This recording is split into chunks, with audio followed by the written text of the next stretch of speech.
Welcome to CARICOMP Insider, where high-tech facial recognition meets real-world intelligence.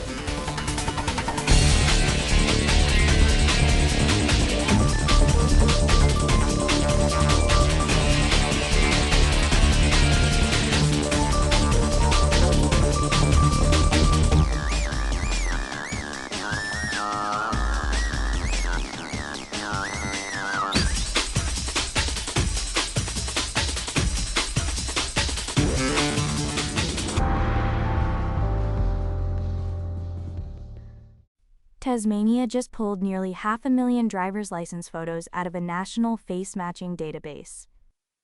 468,000 faces.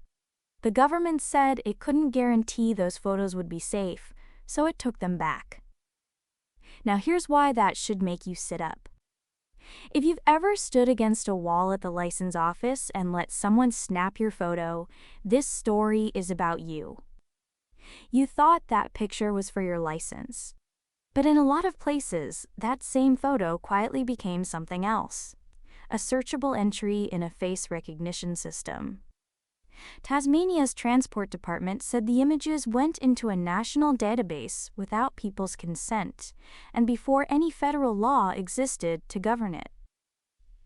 So the real question tonight, when did your license photo stop being a license photo? Let's start with what Tasmania actually did. The Deputy Secretary of Transport put it plainly. If the safety of people's facial data can't be guaranteed inside a national database, then those images come out. All of them. And that's rare.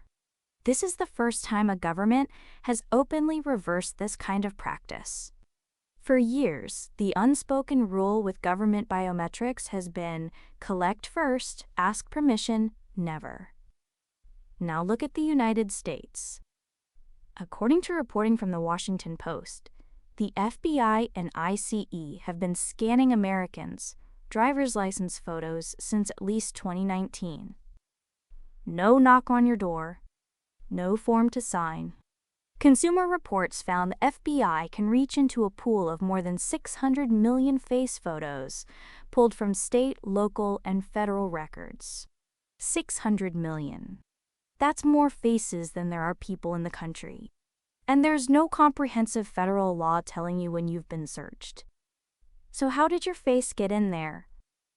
This is the part that matters most. The government collected your photo for one reason, to give you a license. Then, with no new vote and no new law, that photo got converted into a biometric template, a face print. Something a computer can match against a crime scene image or a surveillance still. The picture didn't change. What people are allowed to do with it did. Experts call that scope creep, when data quietly gets used for things you never agreed to. For the rest of us, it means a routine errand at the license office turned you into a searchable suspect, and nobody mentioned it. In Australia, this runs through something called the Identity Matching Services. Approved organizations can use it to verify a face or identify one. But most citizens never knew they were enrolled.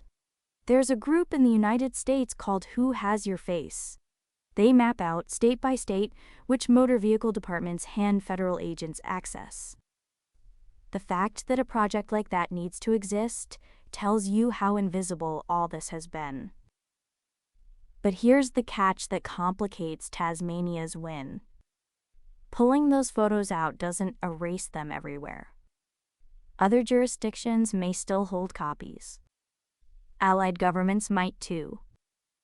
Once your face enters a shared system, walking away is partly symbolic.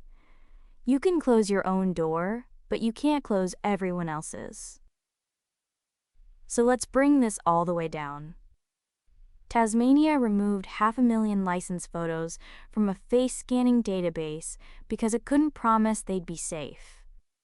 In the US, your license photo may already be searchable by federal agents, and no one had to tell you. The picture you took for driving is now identity data, and you never signed up for that. Whether you renew your license every few years or never think about it at all, Your face is already in rooms you've never seen. The full story's in the description if you want the deep dive. Now you know something most people in this industry don't. Use it. And when you're ready to put it to work, caracomp.com. We'll see you tomorrow.